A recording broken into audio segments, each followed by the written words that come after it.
ایک مستری کو بلایا مسجد بنانے کے لیے، کہا اس طرح کی بنانا میرا دل خوش ہو جائے۔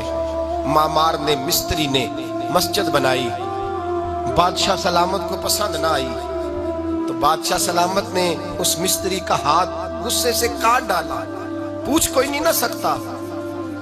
وہ سیدھا قاضی کی عدالت میں کٹا ہوا ہاتھ لے کے گیا اور قاضی کے دروازے پہ جا کے کہنے لگا میں پوچھ سکتا ہوں آپ کس کا کلمہ پڑھتے ہیں؟ پوچھ سکتا ہوں؟ تو قاضی کہتے میری کرسی بھی کانپنے لگی اور جس کمرے میں بیٹھا تھا وہ کمرہ بھی کانپنے لگا۔ میں نے کہا سوالی تو بات کر، کہانی پہلے بتاؤ کلمہ کس کا پڑھتے ہو؟ تو قاضی کہتا ہے میری آنکھیں برس پڑی۔ میں نے کہا میں اس کے کلمہ پڑھتا ہوں جو دنیا میں بھی میرا وارث ہے، قیامت میں بھی وہی میرا والی بنے گا۔ جو دنیا اور آخرت میں میرا والی ہے، میں مصطفیٰ کا کلمہ پڑھتا ہوں۔ تو کہنے لگے ہاں اس لیے تجھ سے یہ بات کہلوائی ہے کہ کہیں تو بادشاہ کا تو کلمہ نہیں پڑھتا، معاذ اللہ۔ تو قاضی عدالت میں بیٹھا ہے کرسی پہ، اس کا کلمہ تو نہیں پڑھتا؟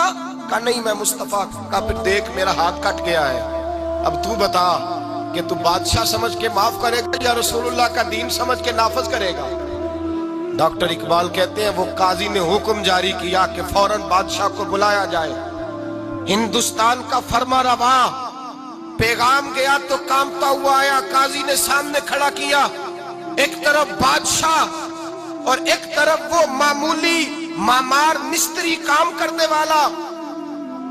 تو قاضی گرجدار آواز میں کہنے لگے بادشاہ تو بتا، اس کا خون سرخ ہے تو تیرا سرخ نہیں؟ اس کے بازو پہ گوشت ہے تو تیرے بازو پہ نہیں؟ اسے درد ہوتا ہے تو تجھے نہیں ہوتا؟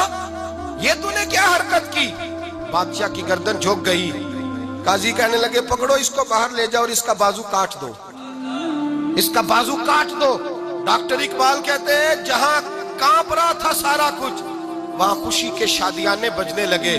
قاضی کہنے لگا اس کا بازو کاٹو اور اس کو بتاؤ امیر غریب کا فرق اتنی دیر ہوتا ہے جتنی دیر بندہ مسلمان نہیں ہوتا، اور جب کوئی رسول اللہ کا غلام ہو جاتا ہے پھر سارے برابر ہو جایا کرتے ہیں۔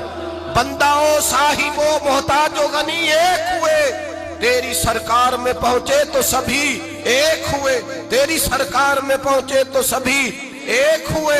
اور اپنی ملت پر قیاس اقوام مغرب سے نہ کر، خاص ہے ترکیب میں قوم رسول ہاشمی، لے جاؤ کاٹو اس کا بازو۔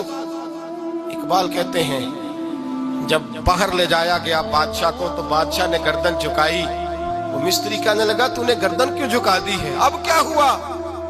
تو بادشاہ سلطان مراد آنکھ کھول کے کہنے لگا بھول گیا تھا، غلطی ہو گئی تھی، بادشاہی کے تکبر میں آیا تھا، وہ جو تیرا ہاتھ کاٹا ہے وہ تکبر سے کٹ گیا ہے، اور یہ جو گردن میں نے جھکا دی ہے یہ میں نے اپنے نبی کے دین کی حد کے نیچے جھکا دی ہے، حضور کے قانون کے نیچے جھکا دی ہے۔ یہاں سزا لوں گا وہاں شرمندہ نہیں ہونا چاہتا۔ اس مستری نے بڑھ کے سینے سے لگا لیا اور کہنے لگا قاضی صاحب میں نے معاف کیا، مجھے پتہ چل گیا ہے کہ مسلمان